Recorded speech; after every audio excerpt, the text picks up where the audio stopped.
Ô, Luciano, a ideia seria falar uma tarde toda sobre o lawfare, o Isso trabalho é da uma coisa que vai ser discutida com a organização do fórum. Eu, em princípio, acho que a gente tem conteúdo suficiente nesses praticamente 2 anos de trabalhos, né, e de propostas, de coisas já realizadas, até um dia. A Cleide acha que talvez seja suficiente só uma tarde. Vai depender, repito o que eu falei recentemente, de quais as pessoas que estarão envolvidas nesse painel. Eu, em princípio, acho que nós temos a Rede Lawfare, Comissão do Rio, a Comissão do Distrito Federal. Esses 3 atores são os atores principais até o momento, eu acho que a Isabel concorda, certo? Sim. Certo? Vamos eu lá. acho que é excelente. Eu acho que é excelente. O que a gente tem que falar, basicamente, do dia é o trabalho da comissão, né? Gente, eu peço perdão aqui pelo barulho.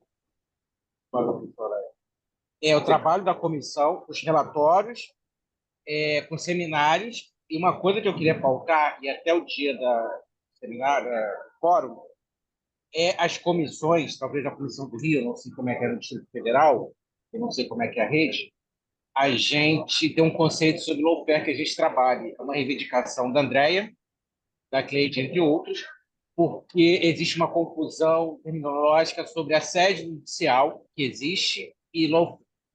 Eu entendo que é uma questão até que vem da geopolítica, entre outras coisas, e existe Uhum. muita gente falando coisas que são lawfare que não é. Pedem para a gente Isso. atuar nesses casos, né? Então a gente tem que tomar esse cuidado. Eu acho que esses 2 anos da rede e da comissão, das comissões, perdão, a gente tem que tirar isso, é imprescindível, porque tem muita gente falando coisas que são lawfare e não é, e é mais Concordo. assédio judicial. Eu acho que é um dos principais. E pautar os dois principais relatórios, um que a gente fez e um que a gente está fazendo. Do André Pisolato e o que a gente está trabalhando, que eu espero que a gente já tenha terminado ele no Fórum Social Mundial, que é o do Almirante Otto. E também uma estratégia comunicacional, de narrativas de combate ao lawfare, né? Que a gente vai fazer com o Almirante Otto, com a Andréia, dessa narrativa, de demonstrar o contraponto O meu não, Dona? ao que é esse lawfare. Ok? Bom? Eu acho que é André? isso que eu pensei Tá. agora. Está me ouvindo? Eu acho, eu emendando o que você está falando, eu concordo em gênero e número e grau, porque essa questão do lawfare, os conceitos são muito diversos, né? As pessoas ainda estão, pessoas que estão recém chegando e trazem demandas que fogem um pouco do conceito básico, né? E isso a gente não pode impedir, até porque é uma situação nova, recente, e que a gente tem que permitir o debate, que o debate seja aberto de forma democrática. Agora, isso não impede que a gente traga, evidentemente, trabalhos que já existem, trabalhos muito bem elaborados. Ontem mesmo estive com o Casara nesse evento lá em Curitiba, e ele redigiu algo sobre essa questão do lawfare de gênero, e vem muito de encontro àquilo que a gente quer fundamentar e deve. A gente tem, enquanto comissão de estudo e combate, reforço, estudo, esse é o nome principal, elaborar conteúdo para esclarecer as pessoas, porque senão a gente vai ficar entendeu? Sendo demandado toda hora, conforme já fomos lá na comissão recentemente, questões de assédio moral, de violência doméstica, e para isso a OAB tem as respectivas comissões para atender esse tipo de demanda. Concordo em gênero, número e grau com vocês, isso é uma das questões. Mas as pautas são diversas. Eu gostaria aqui de ilustrar, já que está sendo registrado para a coordenação da organização do fórum, que nós temos já conteúdo também nas mais diversas pautas que o lawfare abrange, desde, evidentemente, da questão dos reflexos na economia, né? Que esse é o grande objetivo, né? Eu costumo dizer que, claro que as vítimas elas têm uma ação continuada do Poder Judiciário, dos setores do Poder Judiciário e do Ministério Público, para poder impedir que elas resgatem sua cidadania, seu patrimônio, tudo isso nós já sabemos, né? E a lerdeza, a morosidade do judiciário impede que essas pessoas reagem. Eu penso que a Rede Lawfare surge também, junto conosco, para poder encontrar, instrumentalizar a defesa dessas pessoas e vai mais além, trabalhar numa perspectiva de apresentação de projetos de lei no futuro. Para isso, a gente tem buscado no parlamento parcerias e já temos alguns parlamentares sensíveis com as nossas ideias, né, com os nossos trabalhos. Isso é uma das questões. A outra questão, evidentemente, é identificar da onde vem, a grosso modo, né, o ataque mais frontal, que me parece que é continuado já há muito pelo Ministério Público, né? Sobretudo o Ministério Público. Daí nós já organizamos recentemente um debate com pessoas que trabalham com a perspectiva do controle externo, e aí eu cito o nome do Rafael Viegas, que tem uma expertise nesse assunto e que vai contribuir muito para que a gente elabore conteúdo, repito, no sentido de sanar isso lá na frente enquanto projeto de lei. Temos também a questão dos advogados. Estamos identificando que as delações premiadas são questões a serem superadas do ponto de vista de conceitos, porque a delação premiada é uma coisa muito diversa que foi distorcida para servir também como vamos dizer assim, como ponta de lança, né, do começo da prática do lawfare. As delações elas servem objetivamente, num primeiro momento, para criminalizar as pessoas sem o contraditório, e através de uma cooptação de advogados recém-formados. Isso tem que ser identificado e nós, enquanto entidade de classe, sabemos o quanto isso é nocivo para esses jovens advogados que têm feito essa advocacia equivocada, essa torpe advocacia. Isso é outra questão. Nós temos já a proposta da elaboração da coletânea de todos esses trabalhos que foram desenvolvidos pela comissão nesses quase 2 anos, para mostrar que a gente busca, sim, alternativas dentro da academia, né? Porque outro viés que a gente tem que trabalhar é na doutrinação, né? E aí as grades curriculares das faculdades de direito certamente tem que encampar a ideia de que isso vire uma disciplina. Infelizmente, nós temos já alguns parceiros aqui na BJD do Rio, a professora Gisele Cittadino, que também tem expertise no assunto e que já desenvolveu, junto lá à direção da PUC, a criação dessa disciplina, que talvez não seja nem eletiva, seja obrigatória. A ideia é essa, e espalhar isso por todas as faculdades de direito das universidades. O outro papel da comissão também, que eu gostaria aqui de enfatizar, é as parcerias com as OABs dos outros estados, né? E para isso a gente tem, junto com o colega presidente da Comissão do Distrito Federal, e depois a Isabel pode aqui fazer um relato mais apropriado, um compromisso de sensibilizar a próxima gestão da OAB Federal para que seja criada uma comissão no âmbito do Conselho Federal, que aí facilita os nossos trabalhos de propagar, de difundir isso nas OABs, nas seccionais dos estados, que eu acho que esse também é um papel fundamental para que a gente possa fazer a defesa não só da população, das vítimas do modo geral, mas sobretudo dos advogados, né? Nós tivemos aqui casos no Rio de Janeiro de advogados que foram vítimas também de busca e apreensão, de bloqueio de patrimônio. Então, é uma gama, eu estou fazendo um apanhado geral, porque é uma gama de situações quer dizer, a gente sabe que as narrativas são diversas, mas não há uma linha de esclarecimento, e não é só para a sociedade, né? No nosso meio jurídico, né? Muitas pessoas, e principalmente também no parlamento. Eu já fiquei surpreso em algumas mesas que nós participamos, ter parlamentares que não sabem nem o que é o conceito do lawfare, né? Então, é um trabalho árduo, é um trabalho que a gente vem desenvolvendo, mas que tem tido resposta, né? Eu acho que é isso que a gente tem que demarcar nessa primeira conversa aqui, para deixar registrado aí nos anais da BJD. Nós Se me temos, sim. permite uma parte, Bom, claro, claro, por favor. é uma coisa que você falou, a comissão se debruça sobre isso, comissões, né? Tem que faltar aí, as comissões, por isso é importante dessa discussão, é a conscientização do conceito e a busca de uma política nacional, né, sobre o combate ao lawfare. É o que a gente fala, é o que o governo francês fez através das suas forças armadas, essas coisas, conscientizar que quer receber leis externas, projetos de leis para incluir no seu país, embargos a produtos nacionais pela escolha de certos países na hora da compra, e tem que entender que a lei hoje é uma forma de guerra, né? A gente viu o que foi feito com o programa nuclear brasileiro, com o Almirante Otto, que atrasou anos. Eu acho que foi Essa oportuno essa tua comissão observação. é buscar a conscientização da sociedade e dos parlamentares.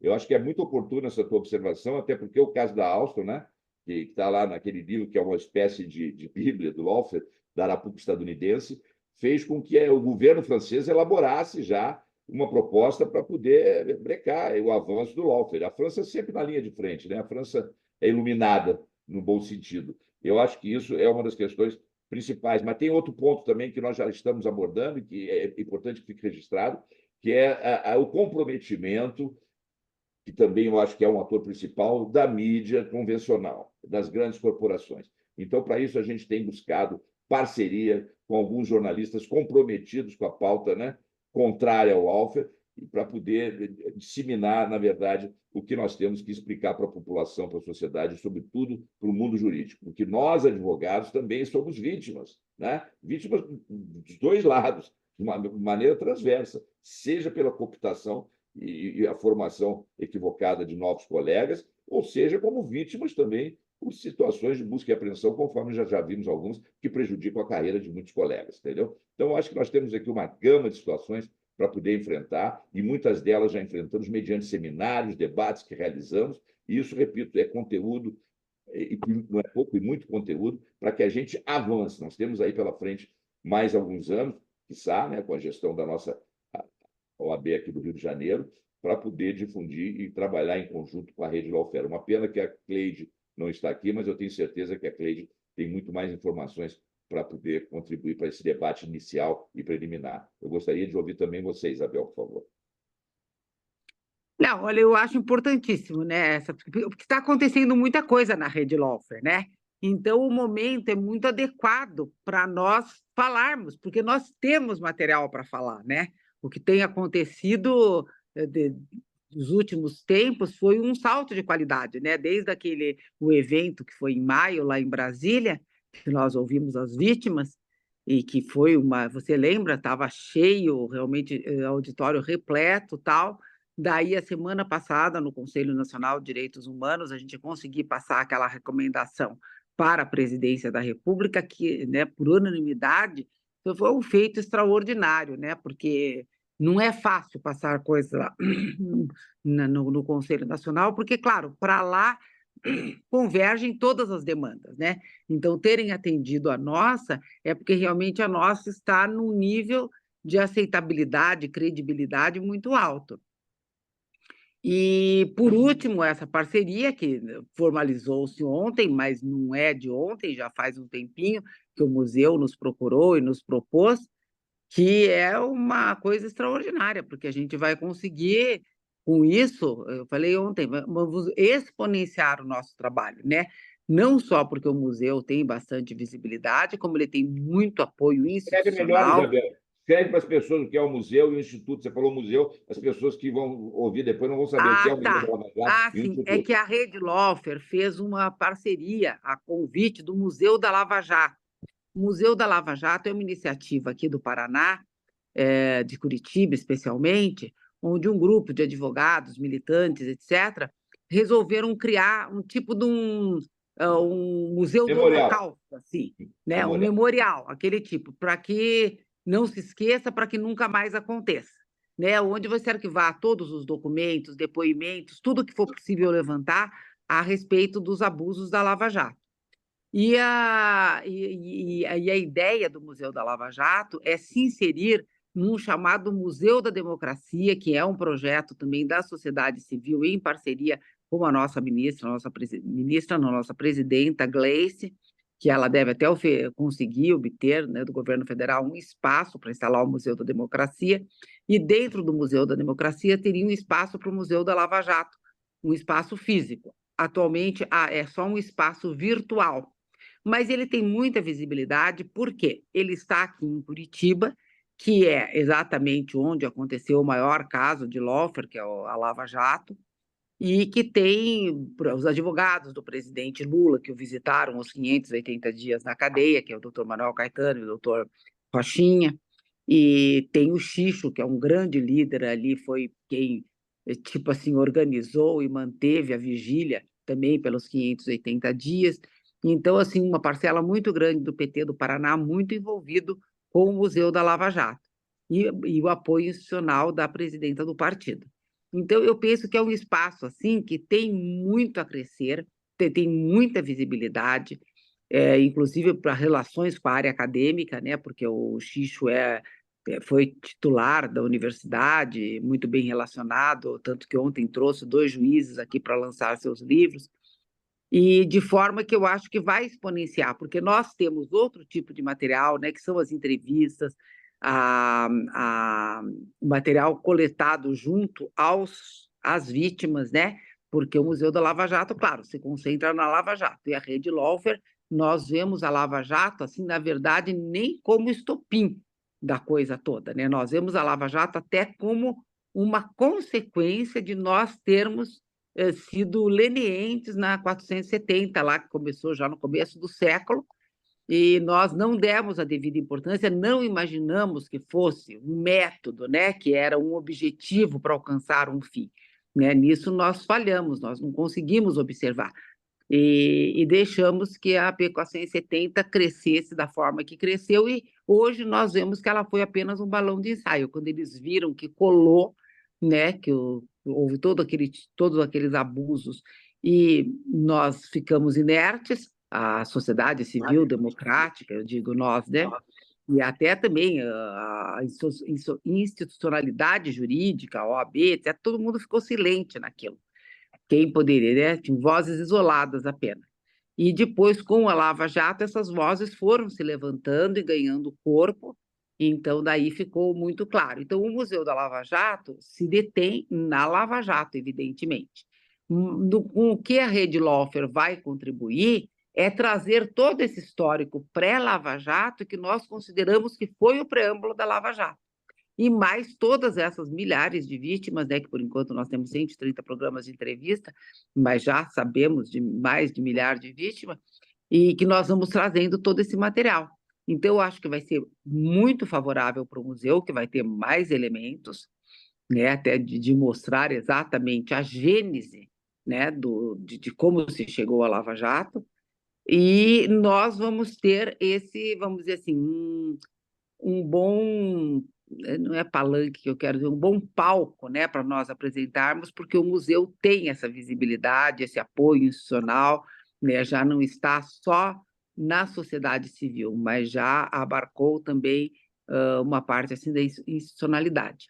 De forma que esse convite do Museu da Lava Jato para a Rede Lawfare é um ganho extraordinário. Nós pensamos que seja para eles também, mas sem dúvida é para nós. Então, nós estamos muito... Nossa, o Luciano, né, você esteve aqui ontem, você viu qual era o clima, né? Era um clima, assim, realmente vitorioso, assim, de nós Me conseguirmos... permita, Isabel, eu acho que, só para pontuar, e foi excelente, não só pelos debatedores, o Marcelo Semer, o Casara, aquele outro professor da USP, que eu esqueço o nome, O mas Maurício Dieter. que o Museu da Lava Jato foi a ponta de lança para a criação desse evento do Instituto Memória, Legalidade e Justiça. É bom enfatizar. Isso, é. Foi a criação desse instituto que nós, da comissão, evidentemente, de lupa à distância, estamos acompanhando e certamente vamos contribuir, porque nós temos, repito, conteúdo para poder, inclusive no seminário que nós realizamos, no primeiro, teremos no segundo, com o Zaffaroni, que você esteve aqui. Eu acho que é unir esforços de todos os lados, de todo o país, porque é aquilo que a rede vem fazendo já com muita propriedade, né? O lawfare hoje já extrapolou as fronteiras do Brasil e a gente está buscando uma unificação da luta em toda a América Latina. Eu acho que a gente já tomou corpo e envergadura e estou muito feliz de ter participado ontem disso. E tem, inclusive, os livros, né? Não só a academia, mas colegas que são da BJD, o próprio Marcelo Semer, né? Está trazendo muita contribuição e se prontificou em estar ampliando esse conhecimento, que não é só teoria, é doutrina, e a gente está formando opinião e crescendo dentro das universidades, eu repito. Desculpa te interromper, mas vamos lá. Não, imagina, foi muito oportuno que eu já estava me esquecendo. Então, o museu procurou criar esse instituto justamente para dar uma institucionalidade maior, até para buscar o apoio, né, juridicamente, contabilmente, procurar o apoio financeiro de outros órgãos, do executivo, etc.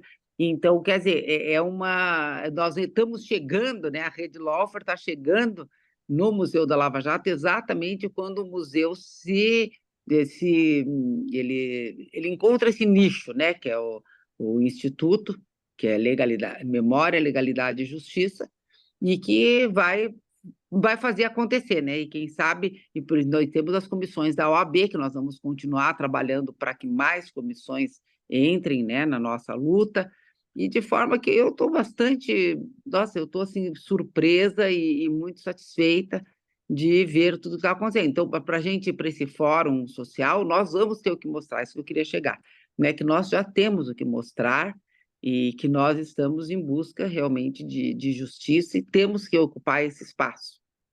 Que Então, bom. acho que era isso.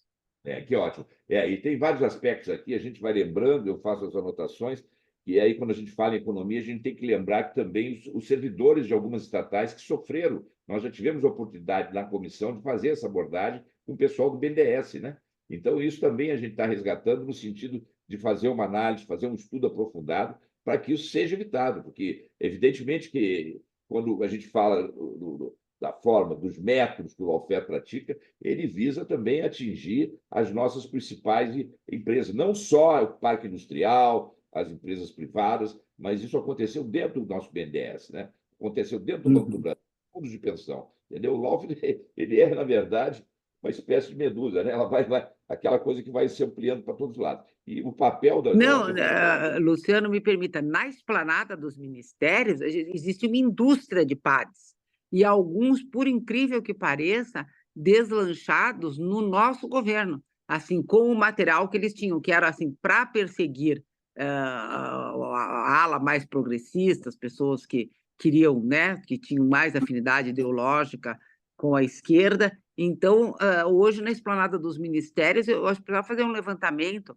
Não tem, acho que um ministério que não tenha centenas de PADs e que levam para a justiça e que criam um problema, e com o único fito realmente de perseguir, aliás, não é só de perseguir, né? Como o pessoal da ANAPAR, da ANAPEX dizem, o que eles querem é alijar o maior número de nós de poder assumir cargos e poder exercer, né, nossa compreensão progressista, né? Então, eles não querem isso.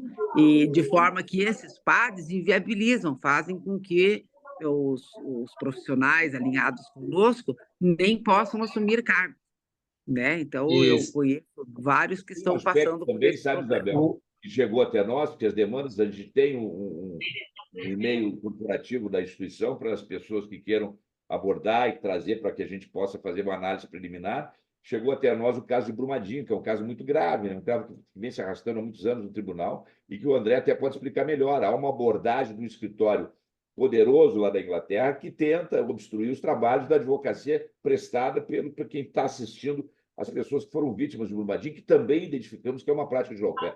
Por favor, André. Boa tarde, gente. Também tem várias coisas aqui para falar, eu vou me lembrando, né? Sobre esses PADs, a gente pegou no escritório um dos casos, talvez um dos únicos, tá? Tem um almirante depois, que sofreu PAD de oficial da ativa, né? Marcelo Pimentel, vocês devem conhecer, Sim. que criticava o que chama de partido militar, e ele teve 5 PADs para silenciar ele, né?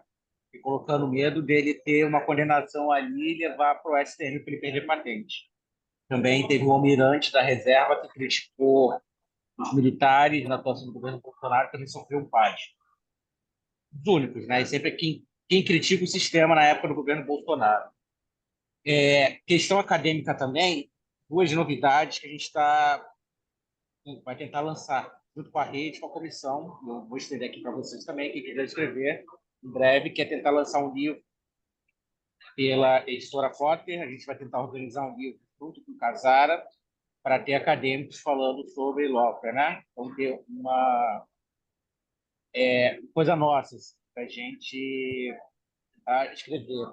Também recebi um convite de organizar um dossiê da Revista do Direito da UERJ, que é um campo que a gente não tem acesso ainda, tem na PUC, e vai ser bom para a gente também ter acesso. Sobre Brumadinho, eu vou falar especificamente uma coisa que a gente está vendo crescer.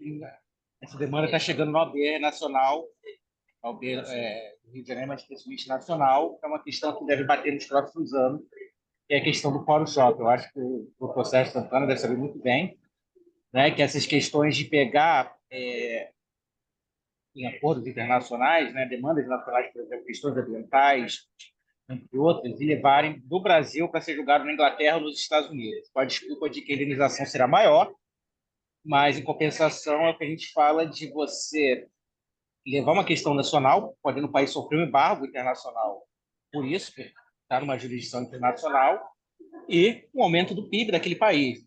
Uma indenização que aqui no Brasil poderia dar 10 bilhões, nos Estados Unidos pode dar 30 bilhões, mas sabendo que uma parte fica com o governo dos Estados Unidos, com locais, entre outras coisas. A gente estava mapeando, e aí, junto com esses escritórios, né, que estão fazendo essas abordagens aqui no Brasil, de acordos internacionais que podem impedir, por exemplo, o país prospecte petróleo em algumas áreas específicas, tenha projetos perto de áreas ambientais que eles julguem que são violadores da questão ambiental no Brasil, embargue o país para não fazer, por exemplo, a gente tem essa questão do petróleo na foz do Rio Amazonas, não vou entrar aqui no mérito se tem que ter ou não, mas é uma questão que está se internacionalizando, e o nosso temor é que, através de leis específicas, o Brasil possa sofrer embargos sobre isso, né?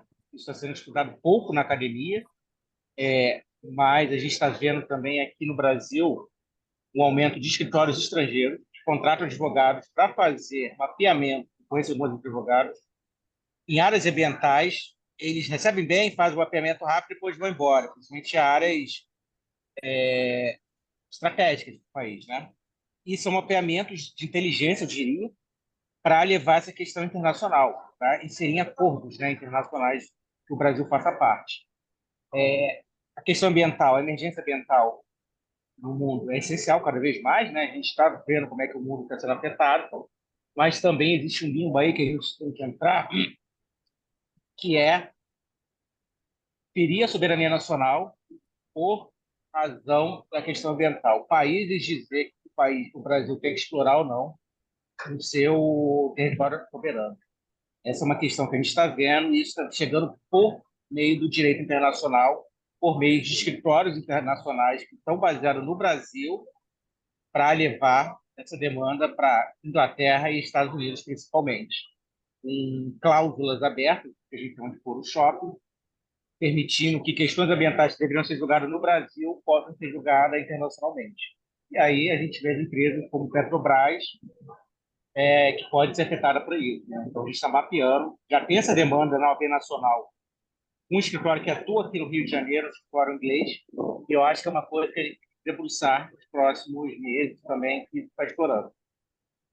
Fantástico essa tua inserção para mostrar como existe, dentro da lógica da transversalidade, que é tão bem utilizada pelo governo federal, a prática pelo lado de lá, né? Quer dizer, nós temos que estar de lupa com relação a isso e trazendo pessoas que dominem o assunto, que da mesma forma que os economistas agora, que está na ordem do dia, no nosso próximo debate, nós vamos trazer economistas que se identificam com a pauta do lawfare, para fazer esse debate e mostrar o que efetivamente afetou e o que continua afetando via escritórios. Da mesma forma que já surgiu lá na Rede Lawfare um psiquiatra, um psicanalista, trazendo as consequências nefastas também para as vítimas. E não só as vítimas diretas, mas as vítimas indiretas dentro do lawfare cruzado, nas famílias. Então, eu acho que é uma gama de situações que a gente está se dispondo a enfrentar, sabe, Isabel? Sabe, o Sérgio, que também está nos ouvindo, que isso demanda dedicação, né? E capacidade de estar escutando, né? Porque uma das propriedades principais da advocacia é escutar, para depois formular e elaborar as peças. Eu estou assim, muito absorto, e o André também, e o pessoal da Rede Lawfare, no sentido que o que a gente conseguiu até agora não é muito pouco, não é pouco mesmo, mas a gente sabe que tem muito caminho a ser trilhado aí para poder atender todo tipo de demanda cruzada, transversal que está surgindo, e estamos muito confiantes. O Fórum Social Mundial, que, na verdade, a ideia de criar a comissão surgiu dentro da BJD, no primeiro Fórum Social. O Sérgio estava lá em Porto Alegre conosco, a Isabel também, o André, infelizmente, ainda não está. E eu tenho certeza que nesse segundo Fórum Social, pela musculatura que a gente já adquiriu, com todas essas frentes que nós estamos aqui relatando, a gente vai ter muita coisa para apresentar e agregar mais esforços desses companheiros brilhantes que nós temos dentro da BJD. Eu não tenho dúvida, sabe, Isabel? Com a palavra a vocês. Ótimo. Quer falar, Isabel, mais alguma coisa? Não, eu já estou. Para mim, acho que já falei. Gostaria de Acho ouvir que o não. Sérgio, que o Sérgio também é um condicionalista, é uma pessoa dedicada, aliás, é um expoente da BJD. Gostaria de ouvir uma palavrinha do Sérgio com relação a isso que a gente está aqui preliminarmente apresentando, porque a gente vai trabalhar nesse painel, ainda vai definir se vai ser um dia, vai depender, evidentemente, da organização do fórum, mas com certeza nós vamos ter um trabalho muito grandioso para ser apresentado. Por favor, Sérgio. Está mudo o microfone, Sérgio. Boa tarde a todos e a todas. Desculpe que eu tive um contratempo aqui, o meu computador resolveu a câmera não funcionar. Eu estou entrando do celular, que é sempre uma opção mais difícil para quem tem problema de vista. Mas eu acho que vocês estão me ouvindo bem. Eu acho da maior relevância esse painel. Queria parabenizar aí o Luciano, todos vocês que se empenharam, né, através das instituições, a colocar esse tema no Fórum Social Mundial de Justiça e Democracia, até como já falou o Luciano, ele é uma consequência daquilo que nós debatemos lá em Porto Alegre e uma sequência natural, né, inclusive no Rio de Janeiro, com a criação da primeira comissão, né, dentro de uma ordem dos advogados do Brasil, que foi a seccional do Rio de Janeiro, uma comissão especialmente para tratar do lawfare. Como foi colocado anteriormente, né, esse tema é um tema extremamente amplo, é um tema muito difícil, é um tema que envolve, né, a necessidade de nós nos aprofundarmos, estudarmos essas questões a fundo. Isso demanda tempo, demanda organização, demanda estratégia, né? Porque quando vocês estavam falando desse museu, a primeira coisa que veio à minha cabeça é que é fundamental que nós tenhamos dentro dessa estrutura de museu, independente de ser agora virtual, mas futuramente também um museu físico, tem que ter uma parte para colocar os cursos que os membros da magistratura e do Ministério Público fazem em outros países, principalmente nos Estados Unidos. Que curso é esse? Que material é esse? Que objetivo? Quem dá o curso? Quem financia? Porque essas pessoas que estavam à frente da Lava Jato estiveram lá com o dinheiro do povo brasileiro para contribuir de forma significativa para o retrocesso da democracia brasileira. Então, isso tem que ficar claro, né? A quem atende, qual é o interesse que está por trás desses procuradores da República, esses juízes de irem até o exterior fazer com dinheiro público, né? Com gastos que são bancados pelo erário, cursos, justamente com que objetivo? Porque dizer que é contra a corrupção de forma aleatória, isso daí é muito fácil. Inclusive, também um outro ponto que eu acho fundamental, eu que sou um dos que sou signatário lá pelo IAB, Comissão de Direito da Integração, do Amicus Curiae Internacional, em relação ao caso do Jorge Glass, aquele caso absurdo lá do Equador, junto com outros companheiros também, fazer um compartimento de informações relacionadas ao lawfare na América do Sul, na América Latina, uma estratégia que tem sido continuada e que tem claros interesses geopolíticos. Então, também tem que ter uma conexão com esses exemplos do que estão acontecendo, até porque as pessoas tenham uma clareza que não é uma questão isolada, é uma questão pensada, é uma questão que tem desdobramento em outros países também. Essa semana, Luciano, eu tive anteontem, né, na reunião do G20 com os movimentos sociais.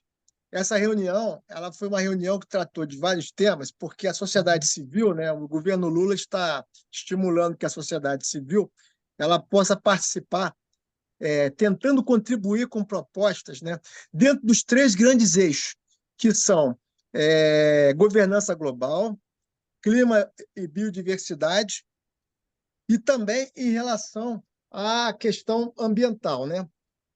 Então, esses 3 eixos, eles são 3 eixos importantes que têm vários fundamentos relacionados ao lawfare.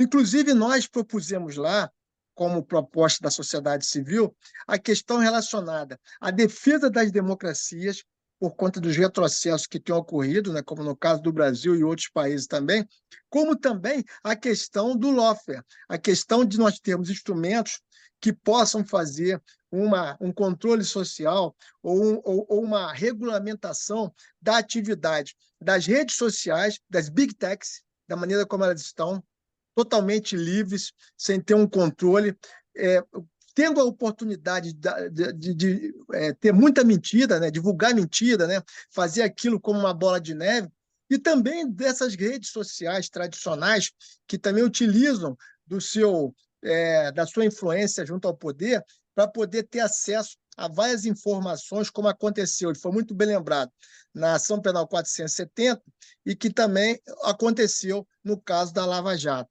Então, há uma necessidade crescente, porque isso tem ocorrido não só no Brasil, mas também isso interessa as democracias no mundo.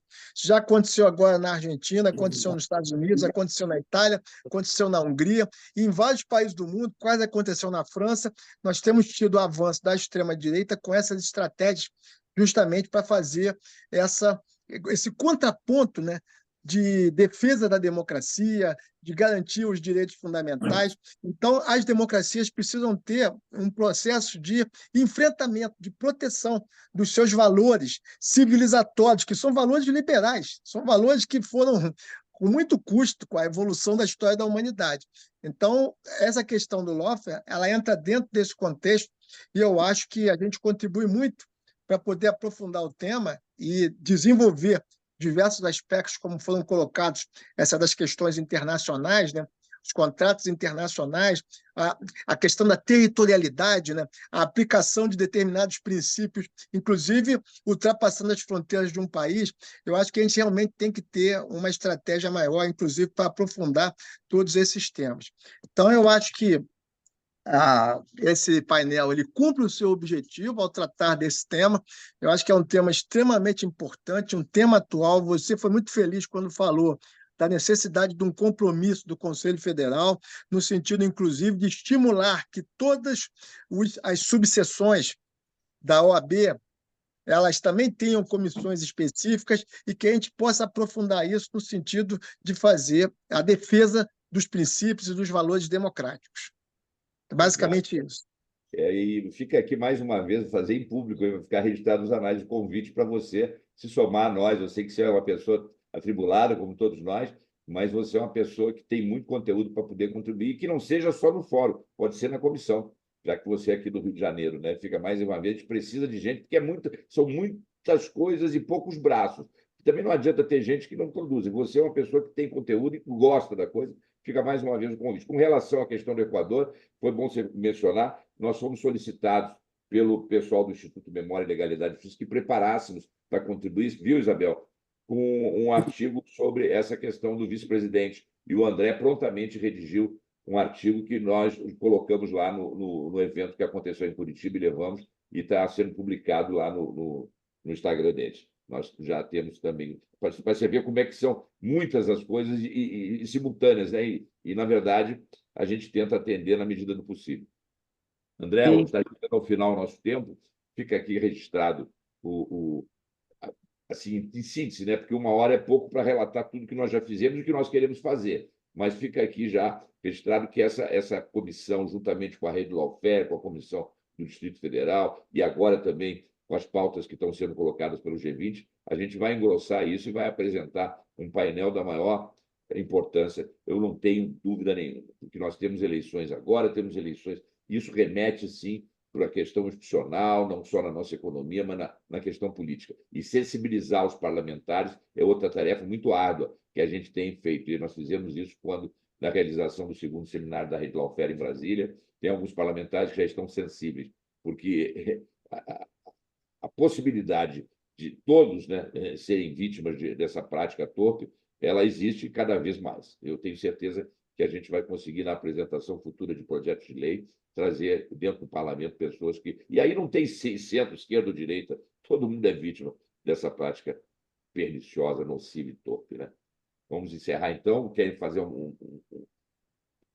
uma fala final? André, Isabel, por favor. Não, para mim tá tudo bem. Realmente a gente tem que sair, que eu vou ter que pegar o táxi para ir lá para o museu. Então, mas estou muito contente de estar com vocês. Quero agradecer demais você, Luciano. Você é uma luz aí para nós. Está sendo muito bom a parceria com a rede, tudo. Bom, eu nem sei dizer porque a gente está trabalhando junto o tempo inteiro, né? É verdade. E você é da comissão também daqui, né, Isabel? Você é... Sim, sou da comissão daí, da comissão de Brasília, e enfim, né? A gente sei lá, entra onde pode, né? Vai fazendo alguma coisa, participando. É sempre uma forma de contribuir, né? E assim, para finalizar, a gente está agora debruçado na questão do Almirante Othon, né?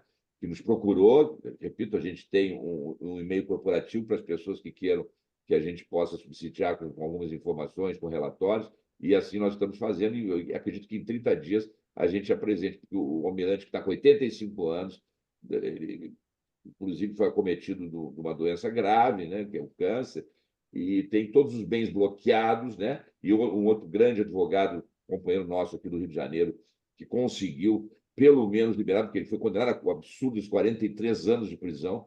Isso caiu, efetivamente, mas os bloqueios do patrimônio, o bloqueio do patrimônio dele continua, e isso é uma outra luta que envolve questão prescricional, envolve uma série de aspectos, e que o André e o pessoal que está trabalhando no relatório, na nossa comissão, certamente vai contribuir para que a gente reverta. E a própria Rede Lawfare também está imbuída da maior das boas vontades para te levar isso via a Comissão de Direitos Humanos, para ver se sensibiliza o governo federal para tomar alguma medida concreta, porque o almirante já está com 84 ou 85 anos, se não me engano.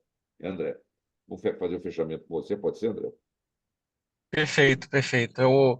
Bom, a comissão está crescendo, né? A gente fica feliz. Distrito Federal, a gente está quase levando ela também para o Espírito Santo, né, o Luciano? Tem uma demanda lá. O tema tem que ser popularizado, poucas pessoas conhecem, e fica aqui também o convite novamente para o doutor Sérgio se juntar a nós. A gente precisa dessa experiência também, é excelente. E ser o começo, né? A gente vai fazer lives, a gente quer popularizar esse tema também, que a gente sabe que todos os lados estão estudando, e é imprescindível para a manutenção do nosso Estado Democrático de Direito, né? A gente passou 10 anos aí no limbo, nas trevas, a Lava Jato, eu digo sempre que diminuiu, ela não acabou, os caras estão ali orquestrando, né?